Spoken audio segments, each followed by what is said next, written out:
بسم اللہ الرحمن الرحیم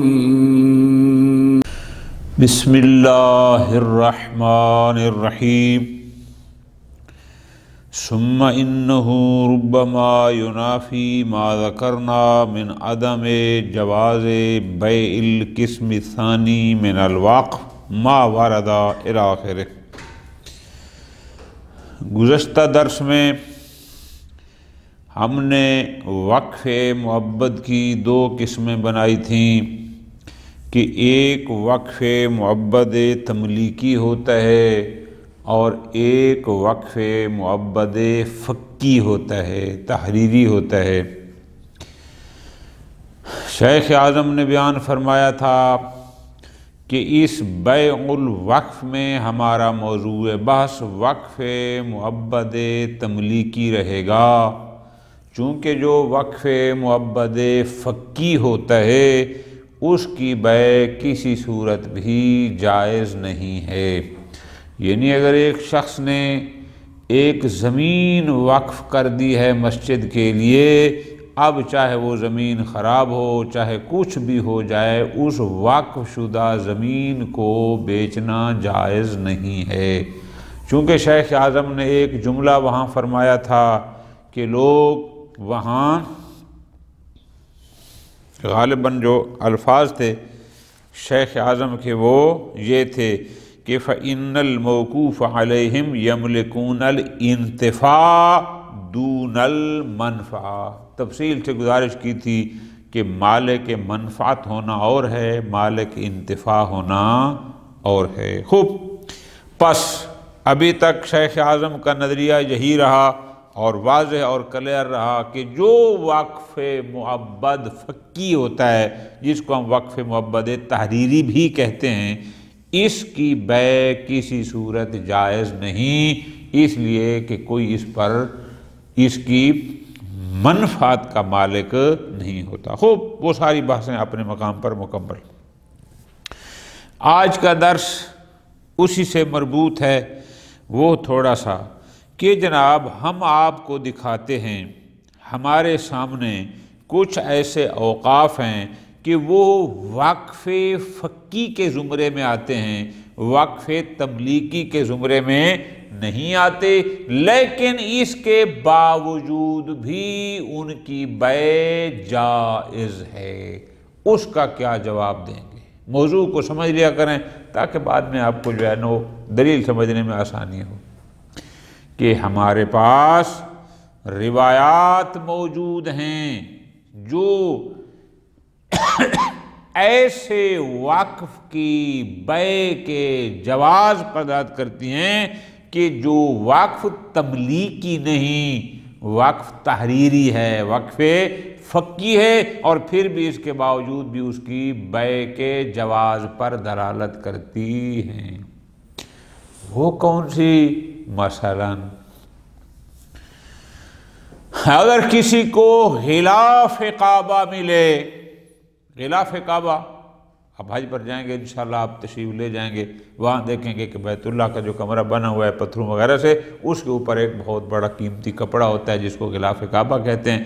اگر وہ کسی کو ملا، اب اس کے بارے میں پوچھا گیا، انشاءاللہ ترجمہ پورا پڑھتے ہیں کہ آیا اس کا کچھ حصہ اگلا بندہ بیچ سکتا ہے یا نہیں بیچ سکتا، تو معصوم نے فرمایا اگر وہ چاہے تو بیچ سکتا ہے۔ بھئی غلاف کعبہ، ایک شخص غلاف کعبہ تیار کرتا ہے، اس کو بیت اللہ کے لیے وقف کرتا ہے، تو یہ وقف فقی ہے، تملیکی نہیں ہے، یعنی دیگر اوقاف کی طرح نہیں ہے کہ وہ کسی کے لیے گھر وقف کرے اور وہ کہے تم اس میں رہو اور فلاں اور بیچ سکتا ہے۔ یہ تو بیت اللہ کے لیے تو وقف فقی ہے، جس پر کسی کو حق ملکیت اس طرح کا نہیں ہے، لیکن پھر بھی اس کے جواز پر دلالت کرتی ہیں۔ اچھا، اسی طرح فرماتے ہیں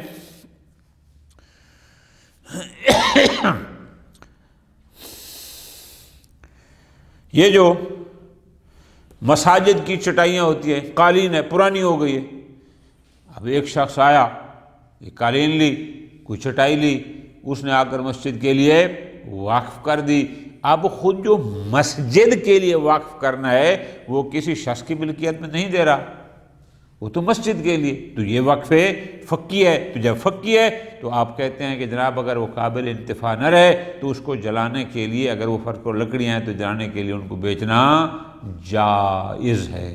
تو ان روایات کا آپ کیا کریں گے کہ جو بعض موارد میں کہ جو موارد وقف فقی کے موارد شمار ہوتے ہیں، وہاں پر یہ روایات جواز البیع پر دلالت کرتی ہیں۔ ٹھیک ہے جی، یہ موضوع ہے۔ اب ہم ترتیب سے انشاءاللہ پڑھتے ہیں، کوئی زیادہ اس میں دقیق بات اس طرح نہیں ہے۔ فرماتے ہیں ثم انہ ربما ینافی ما ذکرنا۔ اچھا، ہم نے کیا کہا تھا؟ ہم نے کہا تھا من عدم جواز بیع القسم الثانی من الوقف، کہ وقف معبد کی قسم ثانی یعنی وقف معبد فقی، وقف معبد تحریری کی بیع جائز نہیں ہے۔ ہم وقف معبد فقی میں عدم جواز کے قائل ہوئے، لیکن ینافی اس کے مقابل میں کچھ روایات ہیں۔ وہ کون سی چیز ہے جو ہمارے اس نظریے سے منافات رکھتی ہے کہ ہم کہیں کہ جائز نہیں بیع وقف فقی کی بیع اور وہ کہے کہ جائز ہے؟ فرماتے ہیں وہ یہ ہے۔ وہ کون سی چیز ہے جو منافی ہے؟ فرماتے ہیں وہ روایات ہیں۔ کون سی؟ ما وردہ فی بیع ثوب الکعبۃ وہبۃ، کہ غلاف کعبہ کی بیع کے جواز اور اس کو ہبہ کرنے کے جواز پر دلالت کرتی ہیں۔ کوئی روایت دکھاؤ۔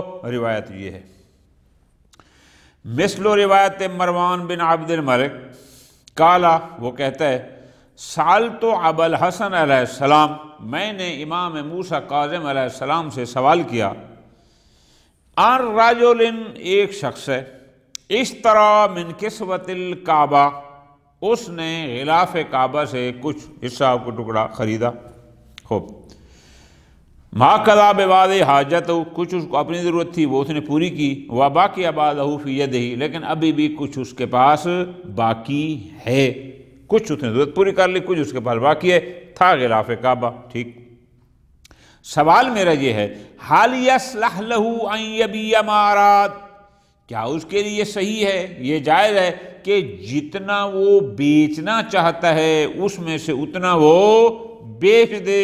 معصوم نے جواب میں فرمایا روایت کے مطابق، یبیع ما ارادہ، جتنا بیچنا چاہتا ہے، ارادہ ہے اس کا، اتنا بیچ دے، وَيَهَبُ مَا لَمْ يُرِدْ، اور جو نہیں بیچنا چاہتا، بیچنے کا ارادہ نہیں ہے، وہ کسی کو ہبہ کر دے، گفٹ کر دے۔ خوب، وَيَنْتَفِعُ بِهِ، اور اس سے انتفاع کرے، وَيَطْلُبُ بَرْكَتَهُ، اور اس سے برکت کو طلب کرے۔ پھر میں نے ساتھ ہی دوسرا سوال کر دیا، آیُکَفَّنُ بِهِ الْمَيِّتُ، کیا اس غلاف کعبہ میں میت کو کفن دیا جا سکتا ہے؟ قالا لا، فرمایا کہ نہ۔ خوب، ہمارا محل شاہد پہلی والی بات ہے کہ یبیع ما ارادہ، جتنا وہ بیچنے کا ارادہ رکھتا ہے، جتنا اس کا بیچنے کا پروگرام ہے، اس کو وہ بیچ دے۔ خوب، ایک روایت یہ ہو گئی۔ وفی روایت اخری، اسی طرح فرماتے ہیں ایک اور روایت کے الفاظ یہ ہیں، یجوز استعمالہ، کہ غلاف کعبہ کا استعمال اپنی شخصی ضرورت کے لیے جائز ہے، وبیع نفس، اور خود اس کو بیچنا بھی جائز ہے۔ دو روایتیں ہو گئی۔ خوب، یہ تو تھیں ثوب الکعبہ، غلاف کعبہ سے متعلق۔ اب ظاہر ہے جو شخص کعبہ کے لیے وہ غلاف وقف کرتا ہے وہ وقف تملیکی کے زمرے میں نہیں آتا، وہ ملکیت مسلمین نہیں ہوتی، کسی کی بھی شخص کی ملک میں نہیں ہے، بلکہ وہ تو وقف فقی ہے۔ اسی طرح فرماتے ہیں وَكَذَلِكَ مَا ذَكَرُوهُ فِي بَعْضِ حُصُرِ الْمَسْجِدِ اِذَا خُلِقَتْ، کہ مسجد کی چٹائیاں اذا خلقت، جب وہ بوسیدہ ہو جائیں، پرانی ہو جائیں، وَجُذُوُهُ إِذَا خَرَجَ انتفاع، یا وہ لکڑیاں جو اس کی چھت وغیرہ میں استعمال کی جاتی ہیں اگر وہ اتنی پرانی ہو جائیں کہ اب وہ قابل انتفاع نہ رہیں تو ان کو بیچنا جائز ہے۔ جناب مسجد کے لیے جو وقف کیا جاتا ہے وہاں موقوف علیہ مسجد ہے، کوئی مسلمان نہیں ہے، کوئی افراد نہیں ہیں، تو یہ وقف بھی وقف فقی ہے، وقف تملیکی نہیں ہے، لیکن روایات کہتے ہیں ان کو بیچنا جائز ہے۔ سمجھا کی بات؟ تو پس مستشکل نے کیا کہا کہ آپ بار بار کہہ رہے ہیں کہ وقف فقی کی بیع جائز نہیں، ہم نے آپ کو 3 روایات دکھا دیں کہ جو بیع فقی کے جو وقف فقی کی بیع کے جواز پر دلالت کرتی ہیں۔ یہ مستشکل کی طرف سے آ گیا۔ اللہم الا ان یقال، اب یہاں سے جناب شیخ اس کو جواب دیتے ہیں، توجہ فرمانا ہے۔ جواب اللہم الا ان یقال، یہ جواب ہے۔ کیا فرماتے ہیں؟ بات کو سمجھو۔ اِنَّا ثَوْبَ الْكَعْبَةِ وَحَصِيرَ الْمَسْجِدِ لَيْسَا مِنْ قَبِيلِ الْمَسْجِدِ، غلاف کعبہ اور کعبہ ان کا ایک حکم نہیں ہے، مسجد اور مسجد کی چٹائی یہ بھی دونوں ایک حکم میں نہیں ہیں۔ یہ نہیں توجہ کرنی ہے کہ ایک شخص زمین وقف کرتا ہے مسجد کے لیے یہ اور ہے، اور ایک شخص مسجد کے لیے چٹائی یا قالین وقف کرتا ہے یہ اور ہے۔ الفاظ پہ غور کرنا ہے۔ لیسا یعنی یہ ثوب کعبہ، ثوب یا حصیر، لیسا من قبیل المسجد، یہ خود مسجد جیسے وقف نہیں ہیں، بل ہما، بلکہ یہ ثوب اور حصیر مبذولان للبیت والمسجد، ثوب بیت اللہ کے لیے اور حصیر چٹائی یا قالین مسجد کے لیے بدل کی جاتی ہے۔ لینے والا کہتا ہے یہ چٹائی مسجد کو دے رہا ہوں یا کعبہ کے لیے میں نے غلاف تیار کرا ہے۔ خوب، لہذا فَيَكُونُ كَسَائِرِ أَمْوَالِهِمَا، اس حصیر اور ثوب کا حکم بھی وہی ہوگا جو اس مسجد یا کعبہ کے دیگر اموال کا حکم ہوگا۔ ٹھیک ہو گیا جی، ختم۔ اچھا، وَمَعْلُومٌ، اور یہ بات بھی اپنے مقام پر طے شدہ ہے، کیا کہ ان وقفیت اموال المسجد والکعبۃ من قبیل القسم الاول، کہ جو اموال مسجد کے لیے وقف کیے جاتے ہیں یا بیت اللہ کے لیے کوئی بھی شخص کوئی مال جو وقف کرتا ہے یا اس کے اوقاف یا اس کے اپنے وقف شدہ میں سے خریدا جاتا ہے، آگے انشاءاللہ بات آ رہی ہے، یہ وقف تملیکی کا مصداق ہوتے ہیں، یہ وقف فقی کا مصداق نہیں ہوتے۔ وَلَيْسَ مِن قَبِيلِ نَفْسِ الْمَسْجِدِ، توجہ آقا جان، یعنی مسجد کے لیے وقف کیا گیا مال مثل خود مسجد کے نہیں ہوتا، یہ فرق کریں۔ پس فَهِيَا، یہ جو اموال ہوتے ہیں چاہے وہ مسجد کے ہوں چاہے وہ کعبہ کے ہوں، ہِیَا مِلْکٌ لِلْمُسْلِمِین، یہ وقف تملیکی ہوتے ہیں، یہ ملک مسلمین ہیں۔ فَلِلنَّاظِرِ الْعَامِ، جو بھی متولی ہوگا اس کعبہ کا یا مسجد کا اس کو حق ہے کیا؟ التصرف فیہا، کہ وہ ان اموال میں تصرف کر سکتا ہے بالبیع۔ توجہ کرنا، کسی ناظر اور متولی کو یہ حق نہیں کہ وہ مسجد کی زمین کو بیچ دے، کسی متولی کو حق نہیں کہ وہ خود کعبہ کسی کو بیچ دے، ہاں لیکن یہ حق ہے کہ جو اموال مسجد یا اموال کعبہ ہیں ان میں تصرف بالبیع رکھتا ہے، ان کو بیچنا چاہے اگر ضرورت ہو تو جہاں جائز ہو بیچ سکتا ہے۔ خوب،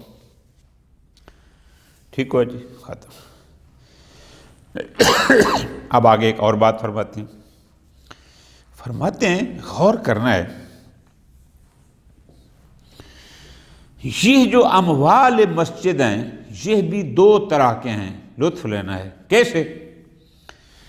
ایک دفعہ ہے کہ مسجد کے لیے دکانیں وقف تھیں، انہی وقف شدہ دکانوں سے کرایہ آیا، اسی کرائے سے ہم نے مسجد کے لیے کوئی چیز خریدی، یہ بن جائے گی مسجد کی ملک تل، کہ مسجد کی اپنی انکم سے کوئی مال خریدا گیا۔ ایک یہ ہوتا ہے۔ ایک ہوتا ہے کہ نہیں، باہر سے کوئی شخص آتا ہے، وہ وہاں سے کوئی چیز خرید کرتا ہے اور وہ آ کر اس مسجد کے لیے وقف کرتا ہے۔ ان دو اموال کے فرق کو سمجھنا ہے۔ ایک ہوتا ہے مسجد کے مال سے مسجد کے لیے کچھ خریدنا، اور ایک ہوتا ہے نہیں، باہر سے کسی نے کچھ خرید کر مسجد کو لا کر دیا ہے۔ اب ذرا غور کرو، فرماتے ہیں نام فرقن، اموال مسجد میں بھی فرق ہے یا اس میں کعبہ میں۔ وہ کیا؟ ایک کیا ہے؟ بین ما یکون ملکن تلکن، بعض اموال ملک خالص مسجد یا بیت اللہ ہیں۔ مثال یہ ہے کل حسیر، چٹائی، قالین، ایسی المشترا من مال المسجد، جو خود مسجد کے مال سے خریدی گئی ہے۔ جیسے میں نے آپ کو مثال دی کہ مسجد کی دکانیں وقف تھیں، وہاں سے کرایہ آیا اور اسی سے کرایہ سے چٹائی لے کر مسجد میں ڈال دی گئی۔ اگر تو وہ ملک خالص مسجد تھی اور اس سے خریدی گئی، فَيَجُوزُ فَهَذَا يَجُوزُ لِلنَّاظِرِ بَيْعُهُ، اب جو چیز ملک خالص مسجد تھی، یعنی مال مسجد خریدی گئی، تو جو ناظر ہے، جو متولی شرعی ہے، اس مسجد کا جو منیجر ہے، وہ اس کے لیے جائز ہے بیعہ، کہ وہ اس کو بیچ سکتا ہے اگر وہ مصلحت سمجھے تو۔ چیز خریدی لیکن وہ سمجھتا ہے اب اس کو بیچنا جائز ہے، بیچ سکتا ہے۔ وَلَوْ لَمْ يَخْرُجْ عَنْ حَيِّ الْانْتِفَاعِ، چاہے وہ ابھی حی دائرہ انتفاع سے خارج ہے، یعنی کیا، بے شک وہ قابل انتفاع بھی کیوں نہ ہو، پھر بھی اس کے لیے جائز ہے کہ وہ اس کو بیچ سکتا ہے۔ حتیٰ کہ بل کون جدیدن، بالکل نئی تھی، یعنی ایک نئی چٹائی، نیا لاؤڈ سپیکر اموال مسجد سے خرید کے لایا، ابھی استعمال ہی نہ کیا، کہ وہ سمجھتا ہے اس کو بیچ کے فلاں چیز لوں تو زیادہ فائدہ ہے، اس کو پھر بھی اختیار ہے۔ ایک اموال یہ ہوتے ہیں کہ جو خود مال مسجد سے خریدے جاتے ہیں، یہ اور ہیں وَبَيْنَ مَا يَكُونُ مِنَ الْأَمْوَالِ وَقْفًا الْمَسْجِدِ، اور کچھ وہ ہوتے ہیں کہ نہیں، جو اموال مسجد کے لیے وقف ہوتے ہیں۔ وہ کیسے؟ کالحصیر الذی یشتریہ الرجل، کہ کوئی شخص بازار میں جاتا ہے، وہاں سے ایک چٹائی، ایک قالین خرید کرتا ہے، وَيَضَعُهُ فِي الْمَسْجِدِ، اس کو آ کر مسجد میں رکھ دیتا ہے۔ وَالصَّوْبُ، یا ایک بندہ اپنے شوق سے غلاف کعبہ کو تیار کراتا ہے، الذی یلبس البیت، وہ جا کر وہ بیت اللہ پر چڑھا دیتا ہے۔ آپ فرماتے ہیں جو اس قسم کا ہے، اب پہلا وہ اور تھا، یعنی اموال مسجد سے کچھ لیا گیا، وہاں ناظر کو اجازت ہے کہ وہ جب چاہے جیسا اس میں چاہے مسرت کی بنیاد پر تصرف کر سکتا ہے، لیکن جو ایسا ہے فَمِثْلُ هَذَا يَكُونُ مِلْكًا لِلْمُسْلِمِينَ، ایسا ہے تو یہ ملکیت مسلمین ہے۔ لا يجوز لهم تغییرہ عن وضعہ، کسی کو حق نہیں ہے کہ وہ اس چٹائی کو اٹھا کے بیچ دیں اور باہر سے اور لے آئیں، یا غلاف کعبہ، ایسا جائز نہیں ہے۔ ہاں سوائے ان مقامات کے کہ جہاں پر بیع الوقف جائز ہوتی ہے، انشاءاللہ ہم وہ موارد پڑھیں گے کہ کہاں کہاں بیع الوقف جائز ہوتی ہے۔ ٹھیک ہو گیا جی؟ خوب، ایک تو ہو گیا یہ بات۔ اب فرماتے ہیں اس پیرے میں کیا سمجھایا کہ کچھ اموال ہیں جو ملک تلک مسجد یا کعبہ ہیں، ان سے جو ما خریدا جائے اس کو ناظر کو اختیار بیچ سکتا ہے، لیکن جو باہر سے بندہ آ کر وقف کرتا ہے ان کو اس طرح جائز نہیں ہے بیچنا، جب تک کہ وہ صورت نہ ہو کہ جہاں بیع الوقف جائز ہوتی ہے۔ آگے فرماتے ہیں حتیٰ کہ صوب الکعبہ اور حصیر المسجد بھی ایک جیسے نہیں ہیں، خود ان میں بھی فرق ہے۔ ثم الفرق بین ثوب الکعبۃ و حصیر الغلاف کعبہ، اور مسجد کی چٹائی یا قالین یہ بھی دونوں ایک جیسے نہیں، ان میں بھی فرق ہے۔ اچھا وہ کیوں جی؟ کہ ان الحصیر یتصور فیہ کونہ وقفا علی المسلمین، کہ اس چٹائی کے بارے میں ہم یہ کہہ سکتے ہیں کہ در حقیقت یہ وقف علی المسلمین ہے، صوب و کعبہ میں نہیں کہہ سکتے، یہ چاہتا ہے کہ وہ مسلمانوں کی وقف کرے۔ لیکن یا لہو فی المسجد، لیکن وہ چٹائی کو مسجد میں کیوں رکھتا ہے؟ اس لیے لِأَنَّهُ أَحَدُ وُجُوهِ انتفاعهم، اس لیے کہ اس کو پتہ ہے یہاں لوگ، اصل وہ چاہتا تھا کہ میری چٹائی پر لوگ نماز پڑھیں، وقف یہ تھا، لیکن مسجد میں رکھتا ہے اس لیے تاکہ یہاں لوگ روٹین میں آتے ہیں اور اسے انتفاع کریں گے، اس پر نماز پڑھیں گے۔ مثال دیتے ہیں کلمہ المصبل الموضوع فی المسجد، کہ جیسے ایک شخص پانی پینے کے لیے آ کے مسجد میں رکھ دیتا ہے۔ اب فَإِذَا خَرَبَ الْمَسْجِد، اگر خدا نہ خواستہ مسجد خراب ہو جائے، اب استغنا عنہ ہو، یا اس کو اس چیز کی ضرورت نہ رہے، جاز الانتفاع بہ، پھر بھی ان وقف شدہ اموال میں سے جائز ہے انتفاع کرنا، چاہے کسی اور مسجد میں ہی کیوں نہ ہو۔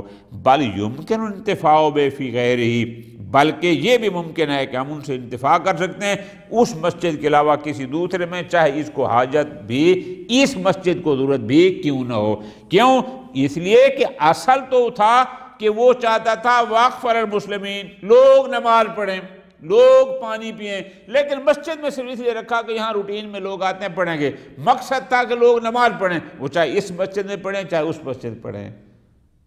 حصیر کے بارے میں یہ کہا جا سکتا ہے، لیکن صوب الکعبہ کے بارے میں تو ایسا نہیں ہے کہ غلاف ادھر نہ صحیح تو کہیں اور صحیح، وہاں تو ایسا تصور ہی۔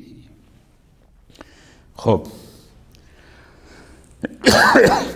اب آگے فرماتے ہیں لیکن یبقى الکلام فی مورد الشک، لیکن ایک اور بات، ایک اور اشکال ہے، کیا کہ اگر ہمیں شک ہو اس بات کا کہ اس واقف نے جو چیز وقف کی ہے، توجہ کرنا، شک کس میں ہو، آیا فقط اسی مسجد کے لیے وقف کی ہے، کہیں اور لے جائیں تو وہ راضی نہیں ہے، یا نہ اس کا مقصد تھا کہ لوگ نماز پڑھیں، وہ چاہے یہ والی مسجد ہو چاہے کوئی اور والی مسجد ہو۔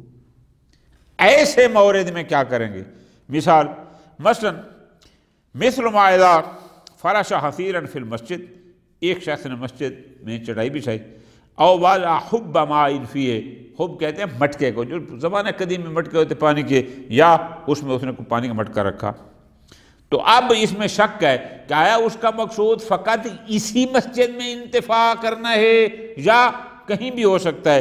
فرماتے ہیں وَإِنْ كَانَ ظَاهِرُ فِي الْأَوَّلِ، اگرچہ حصیر میں تو ظاہر یہ ہے کہ الاختصاص، کہ اگر اس نے اس مسجد میں آ کر قالین بچھائی ہے تو اس سے لگتا ہے کہ وہ قالین فقط اسی مسجد میں ایک حصیر چٹائی رکھنے کے لیے تیار ہے، کسی اور کے لیے نہیں ہے۔ وَأَوْضَحُ مِنْ ذَلِكَ التُّرْبُ الْمَوْضُوعَ، اسی طرح اگر وہ سجدہ گاہ لا کر رکھتا ہے تو اس سے بھی یہی لگتا ہے کہ وہ اسی مسجد کے لیے وقف کر رہا ہے، کسی اور پر شاید راضی نہ ہو۔ وَفِي الثَّانِي، لیکن جہاں تک ہے پانی کے مٹکے کی بات، اس میں عموم ہے، اس کا مقصد ہے کہ مسلمان پانی پئیں، اب مسجد میں لوگ زیادہ آتے ہیں اس لیے یہاں رکھ دے، لیکن اس کی بجائے وہاں رکھ دے تو بھی اس سے کوئی فرق نہیں پڑتا، مقصد تو اسے پانی پئیں، وہاں عموم ہے۔ پس فَيَجُوزُ التَّوَضُّعُ مِنْهُ، لہذا جائز ہے کہ اس سے وضو کیا جائے، چاہے وہ شخص وضو کرنے والا اس مسجد میں نماز پڑھنے کا ارادہ نہ بھی رکھتا ہو تو بھی کوئی، مقصد تو اس کا تھا کہ لوگ اس سے وضو کریں، وہ چاہے نماز یہاں پڑھے یا کہیں اور پڑھے۔ بس خلاصہ آگے فرماتے ہیں، وہ جو اپنا اشکال تھا کہ ہمارے پاس روایات ہیں کہ حصیر مسجد کو بیچنا جائز ہے، صوب الکعبہ کو جائز ہے، حالانکہ یہ بھی وقفے فقی ہیں، تو ہم نے ابھی تک آپ کو کلیئر کر دیا کہ ایسا نہیں، بلکہ ان الحصیر وشبہ الموضوعۃ فی المساجد وشبہ، اب یہ چٹائی ہو یا چٹائی جیسی اور چیزیں جو مساجد میں، امام بارگاہوں میں جہاں بھی رکھی جاتی ہیں، یتصور فیہا اقسام کثیرہ، اس میں بہت ساری قسمیں بنائی جا سکتی ہیں کہ ممکن ہے وقف عام ہو، ممکن ہے وہ اسی مسجد کے لیے خاص ہو، ممکن ہے اس کا مقصد یہ ہو کہ لوگ پئیں چاہے ادھر چاہے ادھر الی آخری۔ یکون الملک فیہا للمسلمین لیست من قبیل نفس المسجد، مسجد میں رکھی گئی چٹائی یا دیگر چیزیں وہ خود مسجد جیسا نہیں ہے۔ پس فَتَعَرُّضُ الْأَصْحَابِ لِبَيْعِهَا، لہذا اگر علماء کرام نے یہ فرما دیا کہ جناب مسجد کی چٹائیاں بوسیدہ ہیں تو بیچ سکتے ہو، اگر اس میں استعمال شدہ لکڑیاں خراب ہو گئی ہیں ان کو بیچ سکتے ہو، یا صوبے کا بیچ سکتے ہو، تو یہ لا ینافی ما ذکرنا، ہمارے نظریے کے ساتھ ان کی کوئی منافات نہیں ہے۔ ہم نے کہا کہ وقف فقی کی بیع جائز نہیں، اب بھی کہہ رہے ہیں کہ جائز نہیں۔ جن کو علماء نے جائز قرار دیا ہے وہ مسجد کو مسجد کی چٹائی یعنی حصیر المسجد اور خود مسجد، یہ دونوں ایک حکم میں نہیں ہیں۔ اس لیے ہم کہتے ہیں کہ حصیر المسجد کو بیچنا جائز ہو سکتا ہے، لیکن آیا خود مسجد کی زمین کو بھی بیچا جا سکتا ہے؟ کسی بھی صورت میں اس کو بیچنا جائز نہیں۔ خوب، یہ بات ختم ہو گئی۔ اب آخری پیرا اس سے مربوط ہے، ذرا توجہ کرنا، مزہ آئے گا۔ کچھ اموال وہ ہوتے ہیں جو جزء المسجد شمار نہیں ہوتے، اور کچھ اموال ہوتے ہیں جو جزء المسجد شمار ہوتے ہیں۔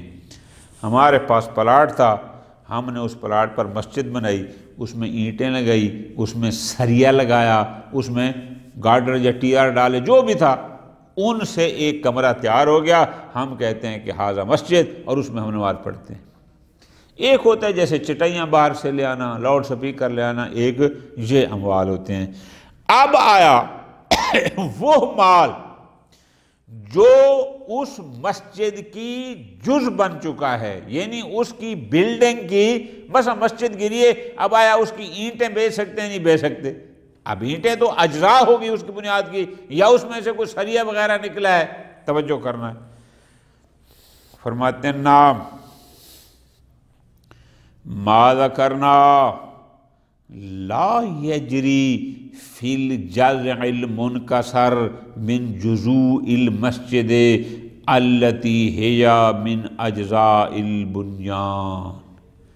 ہم نے کیا کہا تھا؟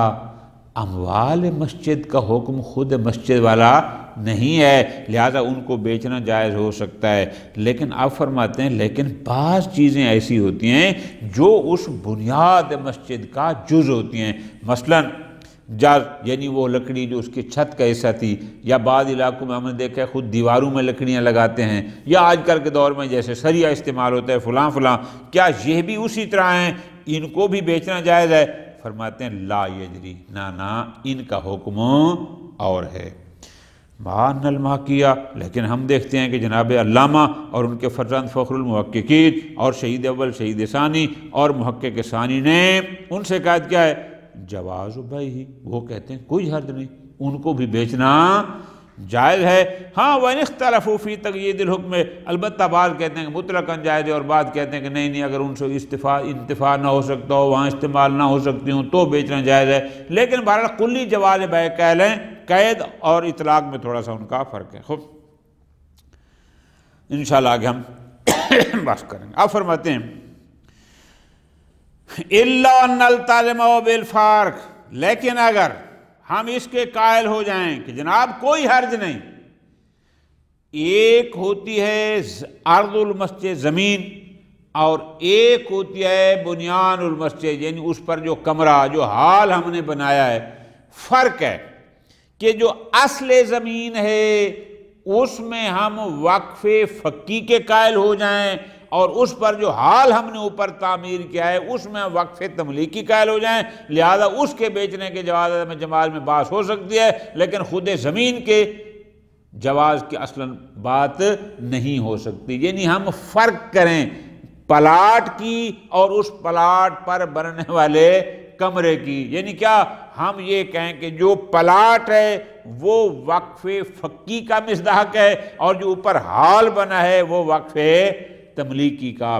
پس وقف تملیکی میں کب بیع جائز ہے کب نہیں ہے اس میں بحث ہو سکتی ہے، لیکن خود ارض میں پلاٹ میں بحث نہیں ہو سکتی۔ فرماتے ہیں الا نلتزم بالفرق، مگر یہ کہ ہم قائل ہو جائیں کیا کہ جناب فرق ہے بین ارض المسجد، کہ ایک ہے مسجد کی زمین اور ایک ہے اس زمین پر بنا ہوا وہ حال کمرہ۔ فَإِنَّ وَقْفَهَا وَجَعْلَهَا مَسْجِدًا، اب اس کو وقف کرنا، مسجد قرار دینا، فک ملکن، یہ فک کے ملکیت ہے، یعنی کیا؟ یعنی اس پلاٹ کو صیغہ واقف کے ذریعے مسجد کا پلاٹ قرار دینا، یہ وقف فقی ہے، بخلاف ما عداہا، لیکن اس پلاٹ کے علاوہ جو باقی اجزاء بنیاد، یعنی ہم نے اوپر جو بلڈنگ بنائی ہے، کل اغصاب ہے، وہ لکڑیاں استعمال ہوئی، پتھر استعمال ہوئے، سریہ استعمال ہوئے، وغیرہ وغیرہ، یہ وقف تملیکی ہے۔ فَإِنَّهَا تَصِيرُ مِلْكًا لِلْمُسْلِمِينَ، لہٰذا اس فرق کے اگر قائل ہو جائیں تو پھر ہم کہیں گے کہ عارض کا بیچنا جائز نہیں، چونکہ وہ وقف فقی ہے، اور جو اوپر حال تعمیر ہوا ہے اس کو بعض صورتوں میں بیچنا جائز ہے۔ فرماتے ہیں فتعمل ممکن ہے اشارہ ہو کہ آغا یہ فرق کرنا مشکل ہے۔ کیوں؟ ایک بندے نے زمین دی، زمین پر حال کمرہ بنایا، حال کمرہ بنا کے اب وہ صیغہ وقف جاری کرتا ہے، تو صیغہ تو ایک ہی اس نے جاری کیا نا، اور ہم اس میں قائل ہو جائیں کہ اس میں جو زمین والا حصہ ہے وہ وقف فقی ہے اور جو اوپر حال بنا ہوا ہے یہ وقف تملیکی ہے۔ ممکن ہے یہ اشارہ ہو کہ ایسا فرق شاید مشکل ہو، لیکن یہ بھی ہو سکتا ہے کوئی حد نہیں ہے کہ زمین کسی اور نے دی ہو اور بعد میں حال کمرہ کسی اور نے بنایا ہو۔ صلی اللہ علیہ محمد و آل محمد۔